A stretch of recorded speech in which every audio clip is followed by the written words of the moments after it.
Going to church, I go to church only on Sunday. Basically, I don't attend it every Sunday. Basically, weekly services, I attend it in my street. In my street. It's stress. Now, but I do go for rehearsals on Saturday. So the issue is that sometimes you are going for rehearsal by, but it's better now because they fix again. You are going for rehearsal by, the other is supposed to be by 5. You leave home by 4. You get to church by 6:30. You can imagine getting to church by 6:30. You're almost running up the rehearsal. So as soon as you are getting there, you do the rehearsal and you are having to enter the traffic as soon as you're done. You can imagine. So it's a very stressful thing for someone. So, but the question I want to ask is, how have you been coping? Someone like you, what strategies have you put in place to survive the whole stress and the whole, you know, um, issues that you have to face almost every day, even sometimes in the night, right? Like you get home in the night, sometimes there is no light, there is heat everywhere, and Lagos is naturally very hot. You agree with that? When other places are cold, Lagos is, during the Harmattan season, you have Harmattan outside Lagos. People outside Lagos will be like, oh, that was cold overnight. And I'm like, from where? Because here, you have to remove your clothes. Before you took your bath before you slept. 2 a.m. you woke up to take another bath. Like 4 a.m. you are trying to take another bath because everywhere. So how have you been surviving? Let me hear. There was a time I was finishing I left the house around 6:30 to 7, hoping that I'll get to bed down on time. My brother. When I got to Ikorodu garage, that was where the traffic started. Because I entered the bus. It spent almost like, let me just say, 30 minutes in Ikorodu garage before Just at the garage. yes, before the bus was able to move. So when we got to my 12, and that was on a Thursday, and when we got to my 12, down my 12 road, they were fixing the road, sha. So I when we know. got there was traffic. We have to wait for like we spent almost like 1 hour on my 12. Wow. So we were still there was traffic. Do you know that I got to Egbeda around after I left What home which after PM, right? PM And you left home 6:30. 6:30. So you just spent practically half of that day on the Yeah, road. yeah, Man. yeah.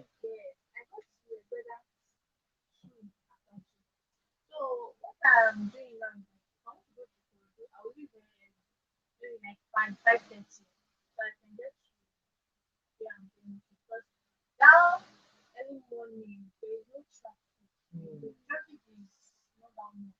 So that's it. Like if I want to go to Ikorodu, I just go for 5:30, and the road is very free. Now we've seen cases of people, some fathers and mothers whose children do not recognize them anymore because they practically wake up by uh, 3 a.m., leave home by 4, and they run all through the day. Now, that you leave your house by 4 does not mean you will still not enter traffic. Because I know some people who live here in Alimosho or somewhere around Yanopaja or um, this Ileko side, and they work on the island. So you have to go very early in the morning, 4 a.m. By the time you are done at work, I remember when Papa P was working on the island, he would prefer to stay, would have closed around maybe 4 p.m. or something, but you prefer to stay till like 9 p.m. before coming home. Because if you leave by that 4, you're on your own. Because you spend the next 5 hours on the road before getting home. So by the time you get home, you're exhausted. So I know people that they go like that 4 a.m. and they come back by 11 p.m. and they will have to leave home again as early as 4 a.m. again. And that's their daily routine. And so on Sunday, you have to rush to work, I mean to church rather, right? So you get to church, you come back by evening, you're trying to relax, but you need to fix one or two things for the week. by Monday morning you have started again. And so the cycle continues and you keep running it almost every day. So I was watching a video recently and somebody was just saying that, see, if you are living in Lagos, you are hardworking. Even if you don't have a job, you are hardworking. But the fact that you are waking up by 4, coming up by 11. So some parents, their children don't even recognize them. So it's really a big issue. And we were saying something earlier that right now in Lagos, you have energy drinks everywhere. You see Fearless, Limitless, which other drink do you mention it the other time? Monster, because they know that you are stressed out. Just keep drinking something that will boost your energy. And it's in Lagos. I've seen that there is nothing people cannot sell on the road. I've seen people bring beds like big foam that you sleep on big one. They bring it on the road. How do you sell these things for crying out loud? They bring chairs like furniture. How are you selling furniture on the main road? Like Lagos is something else. And I don't just it's you see you might be on a road just now. There's no traffic, and you didn't see anybody selling anything. But come back in the next 10 minutes, just small traffic. You just see that sellers are everywhere. You're like, wait, I've been knocking in the corner waiting for. So only God knows how these people. So I see people selling in traffic, and they just pity many of them. I saw, we heard about the story of this lady recently who had only one leg. One of her legs now amputated, and she has a child. The mother, she has issues, so she has to come to Lagos, and she has been selling pure water on the road with her walking stick. People saw her and woman with two don't sell her business. When they interviewed her, she said, you have to do this for her son and her mom to survive. And so, when million Nigerians are gathering money to help her, all of them will gather millions for her. So, even the Lagos state government has been taking help to help. You understand? So let me come to you. How have you been surviving? I think you're still very young, you are agile, fine, but how have you been surviving? Usually does oh, but let me go and follow you up to Lagos. And I was like, we are 6. So, but before that 6, we have prepared my clothes and one corner. So that when it's like, I was stressed. Okay, so you prepare your clothes the night before, so that in the morning you will know. Sometimes I'll go wash my face and come here. Hey. Oh goodness! So this kind of way you bath in the evening before you sleep, you take the bath so that in the morning you don't go bother taking your bath because that single 5 minutes of taking your bath can make you spend the next 5 hours on the road. This Lagos is so stressful. I would have loved to hear from Papa P because I know for us as singles, we can still do all the running and running. But I wish to know how Papa P has been surviving now as a married man. I know as a single, you can do all the like me now. Nobody is holding me, But for married people, let's hear from their own side. Okay, I think that the key thing first and foremost is to define what is priority. What is priority. And the moment we know what is priority for us, the better it is. A lot of times, many people have not been able to clearly define what is priority for them. I got to a point that I had to tell myself that my priority as a married man is first my family. Every other thing will come second. Yes, as important as some things might seem, I must understand that I should pay a lot of attention to my family and I must ensure that my family does not suffer for any reason, for anything at all. So I give a lot of priority to my wife, and based on that, one of the things that I had to learn to do immediately I got married was I had to learn how to close much earlier. I have to learn how to do that. And well, for me, I think things are even a little bit more convenient considering the fact that the distance from my house to my workplace is not so far. So, except in rare occasions where I cannot help it. I try as much as possible to close latest 5 o'clock. So more often than not, I get home before my wife, and I'm waiting for my wife. And then another thing I now do is that I now tell myself, okay, this period of time that is for me and my wife, let me give her that utmost attention that she needs at that point in time. Then um, I I have to cut down on certain things. One of the things that I think for me is except it is very important. I don't go to far distance. I don't go to far distance except it's very important. And that very important will probably be something that happens, let's say, maybe once in a month or once in 2 weeks at most. Like, okay, I remember I had to travel out of Lagos some couple of days back. But the next time something like that is going to happen, will probably be a long time from now. So it's not something that is going to be happening all of the time. So that is one of the ways I have been able to beat Lagos, traffic and stress. I know it's not going to work that way for everybody because everybody is not like me. But I'm just privileged that God helped me that it worked for me in that. Wow. So basically, you've been talking about setting one's priorities right, and I think this is one of the best ways to actually get things done. All right. Have you ever had a breakdown story, something that's um happened to you and you actually broke down? I mean, from the stress. Have you ever had a time that you were so stressed out and the stress led to you breaking down? Have you ever had any experience like that? How about you? Have you ever had any experience? Or have you ever had any experience of the stress that you went through, maybe daily stressful experience? You might be far back in 3, 4, 5 years ago, maybe when you're still single and all of that. Have you ever had an experience of breaking down from stress? Okay, I would say basically no. But the only thing that I think I have realized is my body clock. Okay, is it body clock they call it now? But my body seems to have a way of alerting me Okay. when I am already overworking myself. So my body tells me that, guy, you need to calm down. And when my body tells me to calm down like that, what I do is that I take like 2 days off or at least one day.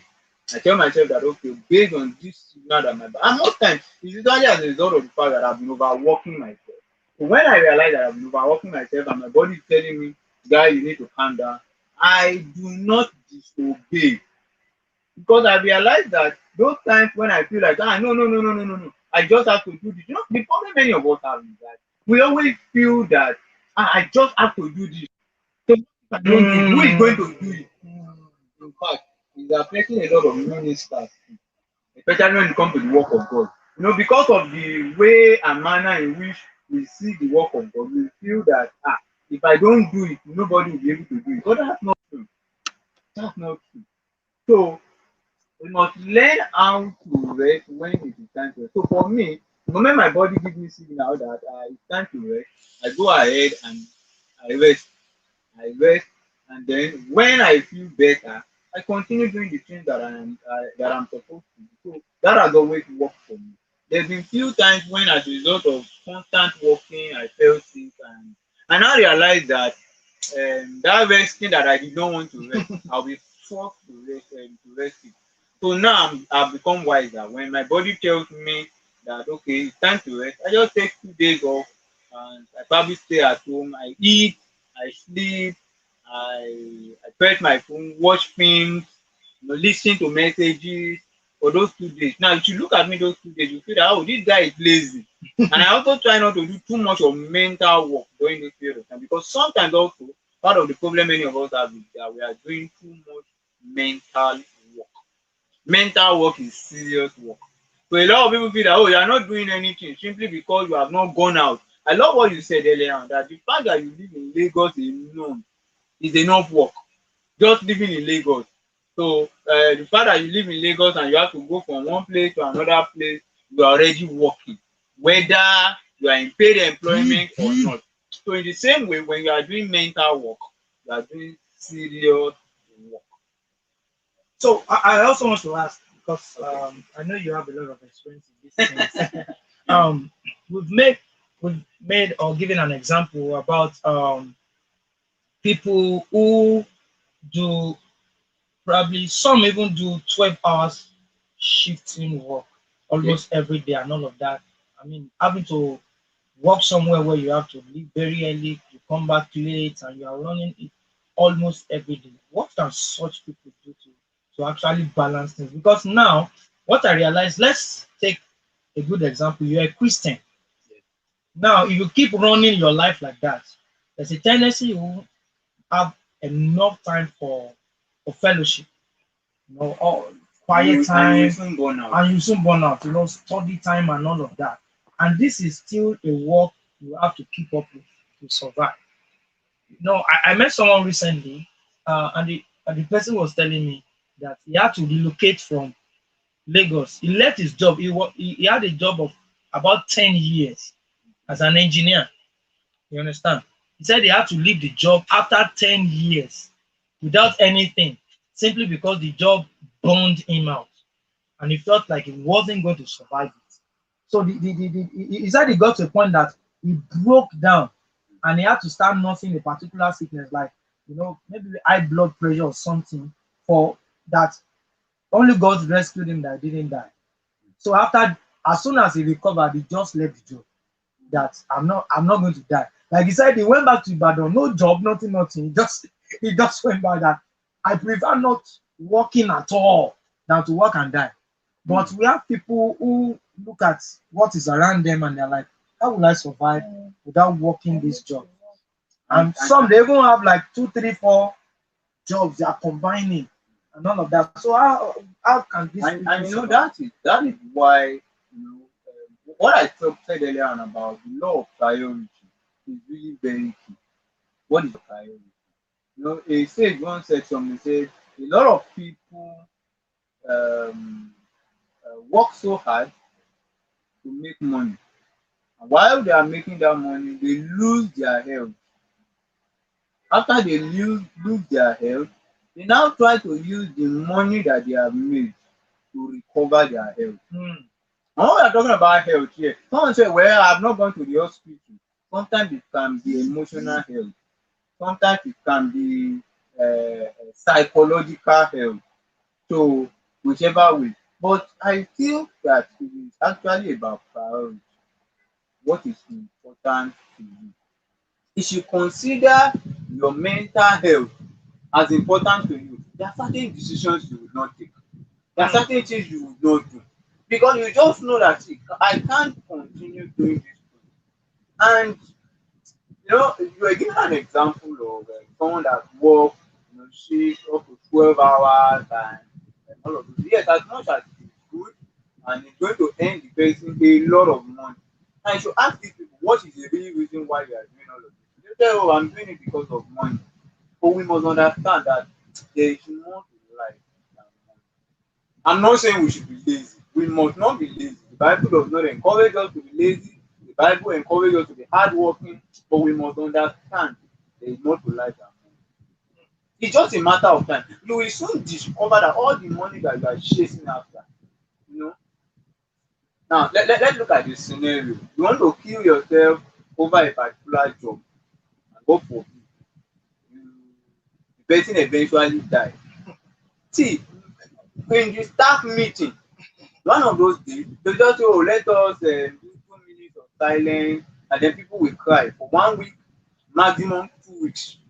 But I can bet it with you, within a short period of time, that business organization will look for someone else that is going to do that job probably better than you. Some they will even replace you the very following day as soon Yeah, as there are cases like yeah, that. because So they will somebody just talk to office someone cannot else. be empty. Inside that office, they just talk to someone else. Well, you know that Mr. So and so is no longer here. So you'll be the one that is going to be playing, doing the things that he's doing now. And you'll be shocked that these things actually happen. So you now be wondering, look at the job I wanted to kill myself over.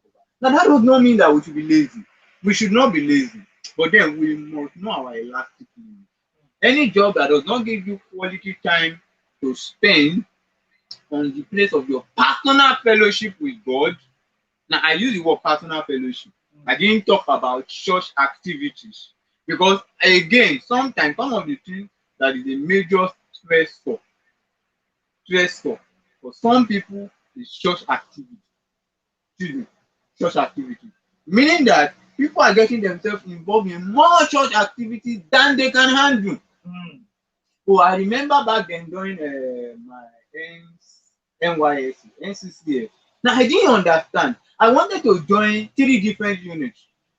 I wanted to be part of prayer. I wanted to be part of Bible study. I wanted to be part of evangelism. And they told me, they said, no, you can only join one to make up your mind. Now, for me, I was like, why are you trying to? I was carrying so much zeal. And we have a lot of brothers like that. They carry so much zeal in the house of God. And that is good. But you see that it is this same brother that is the head of the usher, is also the one that will count the money after service. He's also in the choir. And then he's in the drama group. And then he's also in the children's church. Now, all of those things is good. But you realize that after some time, maybe every Monday to Sunday, he has to be in church, let's say 5 times. And maybe he's even working. And you know, by the time you look at everything, you realize that he's not living a balanced life. He's not living a balanced life. When the Bible talks about the fact that a minister should be a husband of one wife and should be a man that has known how to manage his house, one of the ways you should manage your house is that you must be able to give your wife quality time and attention. If your wife says that my husband is not giving me quality time and attention, well, I think my opinion, based on Bible standard, you are not qualified to be a minister. If you are not, because the truth of the matter is that when we talk about discipleship, the discipleship must start from home. My first disciple should be my wife. That be my first disciple. So when I say that I want people to go with me to heaven, the first person that must go to heaven with me should be my wife and my children. So the moment I settle that, then I can now begin to think about other people. Oh, okay, this other person, that other person. But if I have not fully expressed the life of Christ in my home, then there's nothing else I want to do out there. So why am I going to? It all begins with you. A popular part of the scripture that I love so much, it says, take heed to yourself and to the flock. Look at the order. The first thing to take heed to is to yourself. After you have taken heed to yourself, then you can now take heed to the flock. But the problem many people have is that they take heed to the flock. I want to talk about the flock then. We also talk about business. So if you are not sound mentally, physically, psychologically, spiritually, then the truth of the matter is that you will not be able to carry out effectively all of the things that you want to carry out. Wow. If you are not sound mentally, psychologically, physically, and spiritually, your level of productivity would be very, very low. Exactly. Wow. I really love that. Okay, let me come to you, Courage. I really like your name because in this Lagos, you have to be very courageous. You have to be very. I remember an experience I had sometimes back. I was coming from Abeokuta. I was coming to Lagos, and it was already getting dark. So as I entered, I dropped at somewhere around Antony, and I was coming down the wide bridge. But sorry, I was very pressed. I was very, very pressed right from inside the bus from Abeokuta, and it was dark already. So I just felt like I have to ease myself. So I just moved to one side of there was a wall beside the tunnel, and I was easing myself. And there was this guy as I dropped from. I thought the guy was coming to my back, and I thought everyone was going on his own, but I never knew that he was really coming after me. And I was carrying my laptop. So as I was easing myself, the guy first moved down, then turned back. He came to meet me where I was. He was like, so he changed his voice. Maybe that was his normal voice. He was like, why the peace for there, guy? Why the peace for there? I mean, we didn't do sex. Like my mind just my heart was beating fast and my mind was rolling and roaming. But thank God I was coming from a spiritual program, so there was this boldness. I didn't know where the boldness came from.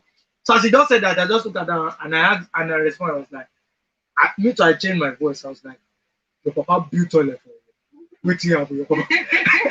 Like I didn't even know I got that voice. I just changed it. Like, my voice is so tiny like this, but I just said like your papa built toilet for you. I just looked at her and said, Washiri guy, Washiri guy, Washiri. And he just went back. You know, that was the day I knew that in this Lagos, nobody can take advantage of me. Like they used to say nobody can obtain me. Like and the point was that if when he was talking to me and I just said, please, bros, I did not know, that would have been the end. He would collect everything I had on me, would have collected it. I remember another day. I went to the island. Myself and my sister we came back from the island to get something. So my sister was going back to Ireland and me I was coming home. And I was still that's in my laptop bag. It was a cross bag. So I was carrying it. So I know that at Oshodi there are some places you don't cross the express. So I saw there was one side I saw people crossing. So I was just trying to move closer so that I can. But I saw people crossing too. But one thing I've discovered is that there are these high people that arrest people who cross the express. But do you know what they do? They themselves will cross it. They will not wear uniform, or they have their people who doesn't wear uniform. They will make them cross. So in your mind, you will think that it's normal to cross. So that by the time you see people crossing, you too you will cross, and they will come and arrest you. Or you can be driving, you ask last man, please, can I park here? They will say park. They will be the one to tell you to park. As you are parking like this, they are arresting your car. I mean, that's how they operate. They will be the one to put you in the truck. So I saw people crossing. So me too, I crossed. As I got to the other side, now in Lagos, even if you're a Christian, don't be gentle. That scripture that Jesus said, be wise as serpent and be gentle as dove. It's for this Lagos. You have to be smart. If you are too calm, they will take advantage of you. So what happened was that as I crossed to the other side, I'm always very ready for anything. As I was going, I just felt like somebody held me from the back. So in my mind, I thought it was one of these stout guys I wanted to. So like somebody held me from the back as he held me. So I didn't have that consciousness that it might be a tout. They would have arrested me. So as he held me, he himself did not expect that I was going to move. So I just like, what? As I did what? I just broke free. So as I broke and I looked back and I saw that, the guy was on uniform. In my head, I just calculated what's the next thing to do. That's why I started running.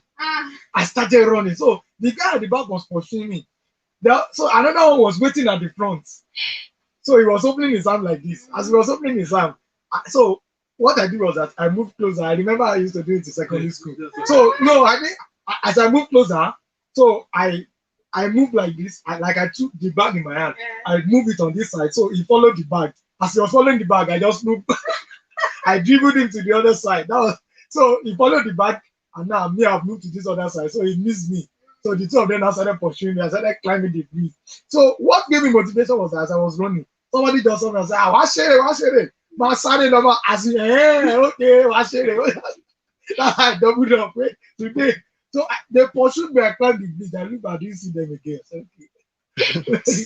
So I waited though because I had to come to take the vehicle from under the bridge. So I waited, calm down. So now nobody can arrest me because I will ask you where did you meet me. So when I came, I saw people they've arrested. They put them inside their bus like a prison. The point is that if they catch you, you cannot beg them. They will collect money, and the least they will collect from you is like thank you. If you say you don't have money, they will ask you to call your people at home. That's the system around there. So it's something you just have to be smart. It's something. So, but I want to ask us: have you ever experienced anybody trying to attack you or take advantage of you? Okay. Have they ever stolen your phone or collected anything from you? Yes. Oh. What did they collect? They collected it or they stole it? They stole it. Oh, yeah, sorry. It can be so annoying. It's really very annoying. Okay, I'll just share the experience with us. Like it's Lagos and it's That like was last year. I went to Maryland Mall. Oh, I see. I went to Maryland Mall with friends. Um, we were trying to get popcorn. So I was putting on trousers. I put my phone at the back. Ah, So I forgot. So I put my phone at the back of my trouser. I was demanding for popcorn. So though I felt something like someone touched me. So I was like, maybe the person was just trying to pass and mistakenly hit me. So after buying the popcorn now, so my friend was like, let's take selfie. I said, okay. I was looking for my phone. I didn't even know that I put it at the back of my camera. So I was checking my bag. I didn't see my phone. I was like, my phone was at the back of my trousers. Oh, that was how I remember the person that hit oh. me. So that day was very, very annoying. I was like, God, I didn't really expect So I remember losing a phone. I think it was in 2019 too. I was I left class and it was very late. So the person who took me from Yaba to I was going to the island, so she dropped me at Valende. And she dropped me and I was trying to I needed to withdraw. So I just got a new phone, but the previous phone was also on. So the new phone was I think I held it. Then the previous phone, I mean it was not giving me issues, but all my documents and everything were on the phone. So I put it inside my bag. I went to withdraw, so I was coming back. I didn't know how they opened the bag and removed the phone. So as I was going, one aboki man just said, oh God, they don't open your bag. I was like, eh? As I just back, I mean the bag was open like this. and So is it were you holding it I it was Okay. backpack. So as soon as something told me they have removed the phone.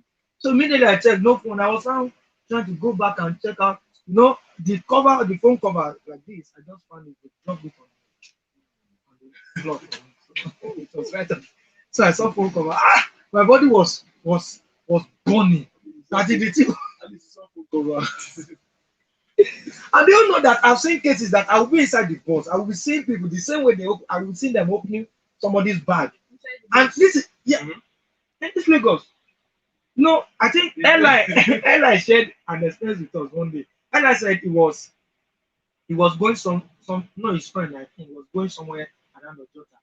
And some guys they were trying to rob a lady. So they grabbed her bag and she was dragging the bag with them. I mean, they were practically robbing her. And people were going. People saw it, Didn't say nobody was anything. talking.